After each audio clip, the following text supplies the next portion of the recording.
I made one attempt at making this companion to the Playing with Asylum Seekers podcast, and I realized, man, it was just I had just so many feelings that I couldn't focus. So I had to think a little bit more about what I'm trying to say. And what I decided to do is just to kind of like talk about my feelings about playing with asylum seekers while I play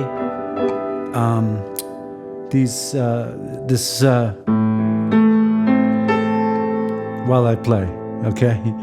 And I was thinking about, it's gonna make it harder to edit, I know, but you know.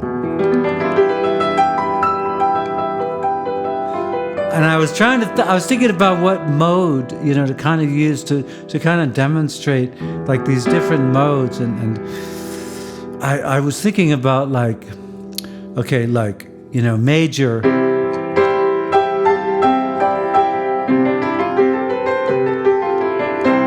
you know, it's kind of like the major. I mean, it's not an accident that it's called the major scale, you know, back in ancient Greece. From what I can tell, it was called the Ionian scale. So like this sort of dominant culture which created what we think of as music theory. I think they changed the name to the major scale, you know, and then subservient to that is the minor scale. Let's just focus on like if you're playing with nothing but white keys, okay? So if you're just focusing around the A, it's going to be an Aeolian was what it was called back in the day. Now they call it the minor key, which is the relative to the C major key.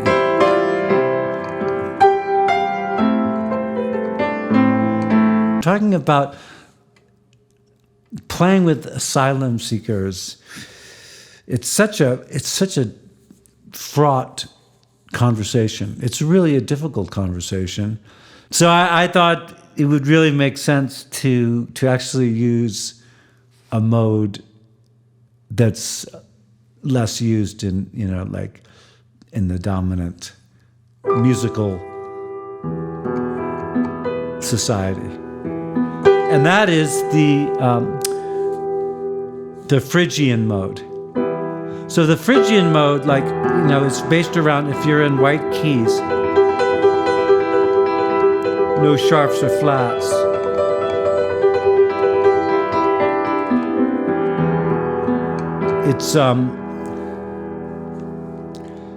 It's like this. It's you know, with the E. It starts with the E, you know, and that's like kind of your home, right? And like if you want to go a little far next door, you'd go like here. And if you want to like sort of go next door but still have your foot back home, you might do this.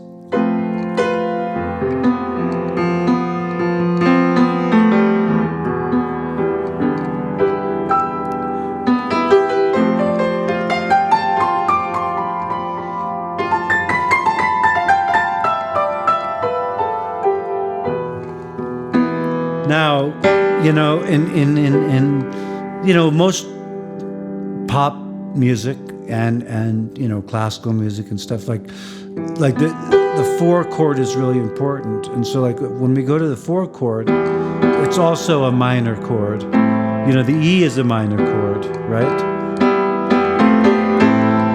And the A is a minor chord. Now, the funny thing is when you get to the 5 chord, it's a diminished chord. And if you add the 7th, that's what is called a half diminished.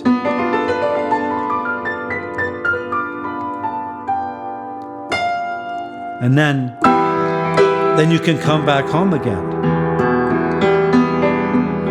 So 1, 4, 5, and then 1. So it doesn't have that. If I were to do the dominant 7 chord, it would sound like this.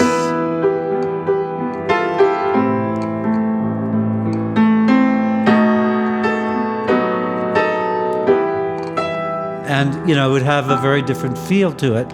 And but I'm going to stick, while I talk about this, I'm going to stick with the Phrygian mode, okay? Which is with we're playing in the key of E with no sharps or flats.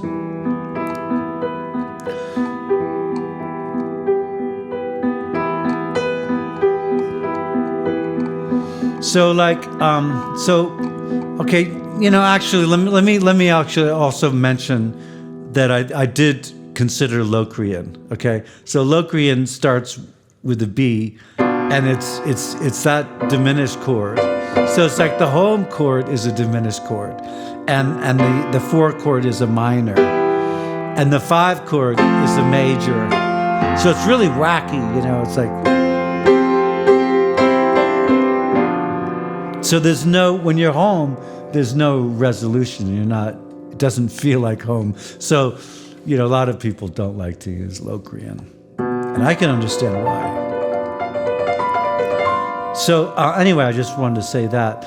So the thing is that music does cross in bridges and it builds bridges. And so that's why,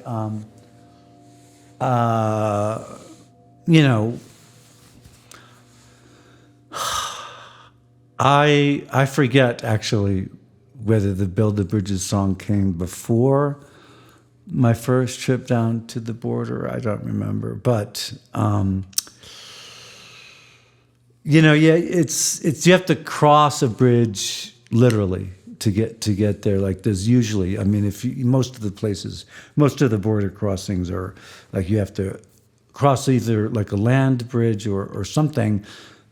And there's often barbed wire all around, and it's a really painful thing. But it seemed like I always felt like I was like overly anxious, like it was bringing up like really big stuff for me. So anyway, I'm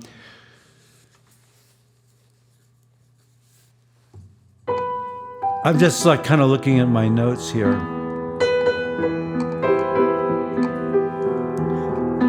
And while I'm looking at the notes, I'm going to play a little bit. I'm just making stuff up. I'm in the key of E Phrygian.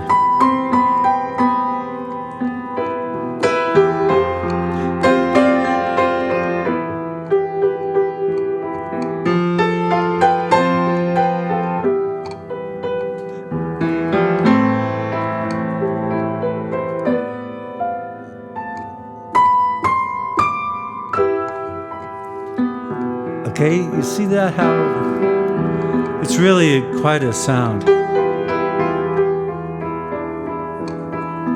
The scale for it is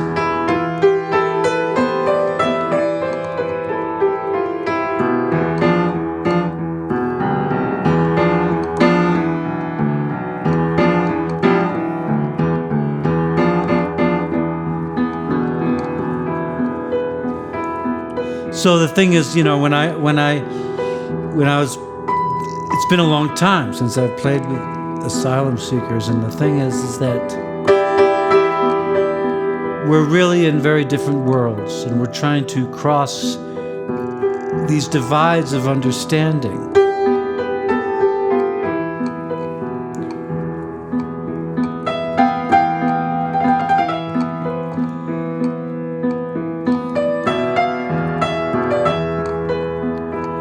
Because they live in a world, they don't know whether they're going to be able to have safety or not. They don't know whether they're going to see their kids the next day. So I want to connect with them, and they don't know why I want to connect with them. I remember the first time, I think of the first time I went, I was down, it was in Tijuana.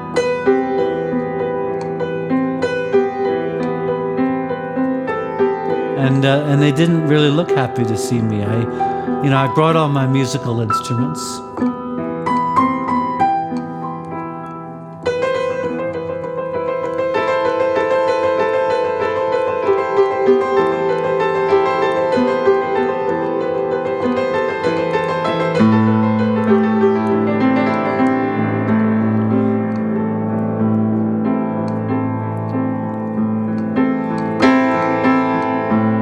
But the thing is, I came to play, so I really had no choice. I had to just start playing.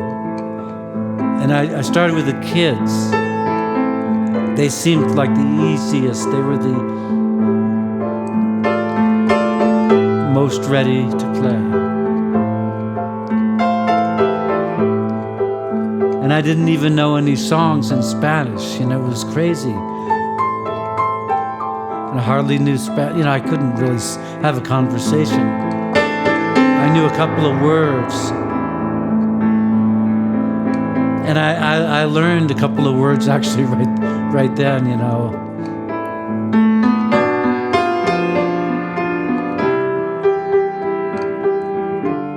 Now we're gonna go back home.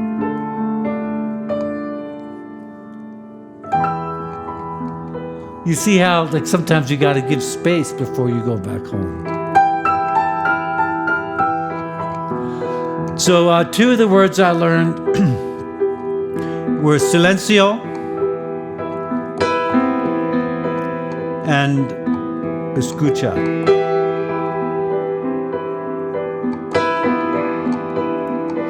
Silencio means, as you can guess, silence. And escucha means listen. And so between those two words, I pretty much, had it down. Like, those are the most important words in music, maybe, listening and silence. Like, you need silence. Without silence, you can't start the music. And it also gives you that space to know that you're back home.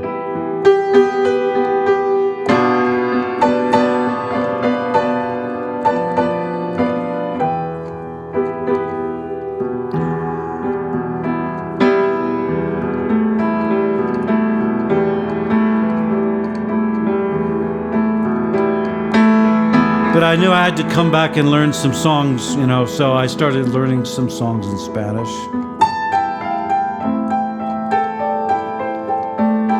And then they would help me sometimes with the pronunciations and stuff, and words. Actually, they helped me write the Build the Bridges song in Spanish. They corrected me. They kept changing things. And so what would happen, we'd start with total disconnection, because they didn't know why I was there, and it would turn into total celebration, because somehow the music would communicate that each of our experiences, though completely different, and so these experiences, on the face of it, were unrelatable. But the music would make it so that they were really completely relatable.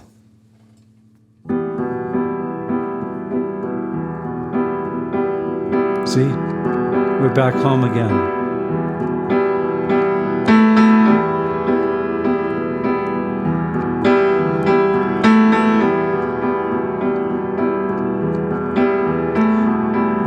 I'd sometimes, I'd always try to help out in the kitchen.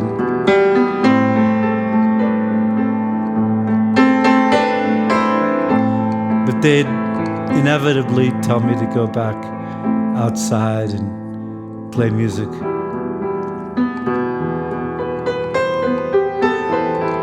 I was better at that than doing the dishes.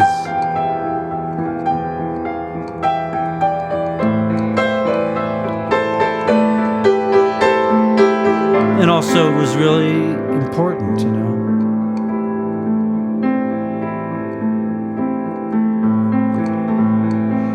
So when I think about how much learning I did,